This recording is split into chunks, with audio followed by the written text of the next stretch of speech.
Friday vlog அந்த அன்றைக்கி அம்மாவும் அப்பாவும் ஊர்லேருந்து வந்திருந்தாங்க.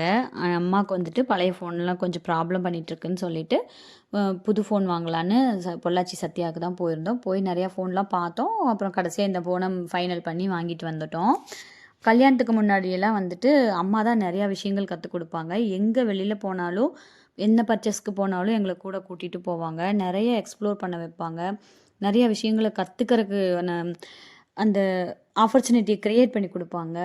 அம்மாக்கிட்டேருந்து நிறைய விஷயம் கற்றுக்கிட்டு இருந்திருக்கோம். ஆனால் இப்போ அவங்களுக்கு நம்ம எல்லாம் திருப்பி கற்றுக் கொடுக்குற மாதிரியா, அவங்கள பாதுகாப்பாக நம்ம கூட்டிகிட்டு போயிட்டு வர மாதிரியா ஒரு சிச்சுவேஷன் இருக்குது. இதுவும் ஒரு மாதிரி நல்லா தான் இருக்குது. அப்புறம் நாங்கள் ஃபோன் வாங்கிட்டு வர வழியில் கிட்டிக்கு ஃபுட்டு முடிஞ்சிருச்சுன்னு சொல்லிட்டு ஃபுட்டு வாங்குறதுக்காக ஒரு பெட் ஷாப்புக்கு போயிருந்தோம். அங்கே இந்த கிளியெல்லாம் பார்த்தேன், நல்லா அழகாக இருந்தது. எனக்கு பெட்ஸ்னால் ரொம்ப பிடிக்கும்.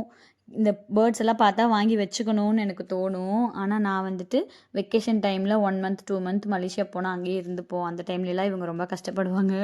அதனால நான் பெட் எதுவும் வச்சுக்கிறதில்ல. கிட்டி மட்டும்தான். கிட்டி குட்டியிலேருந்தே அக்கா வீட்டுக்கு கூட்டிகிட்டு போயிட்டு ட்ராவல் பண்ணி பழக்கிட்டதுனால அவங்க அக்கா வீட்டில் போய் விட்டால் இருந்துக்கிறாங்க. அதனால் பிரச்சனை இல்லை. இப்போது நைட்டு வந்துட்டு நைட் டின்னருக்கு சிக்கன் தான் செஞ்சுருந்தோம். இது வந்து அம்மா இந்த டிஷ் வந்து நல்லா செய்வாங்க. இது அம்மாவோட சிக்னேச்சர் டிஷ் மாதிரி.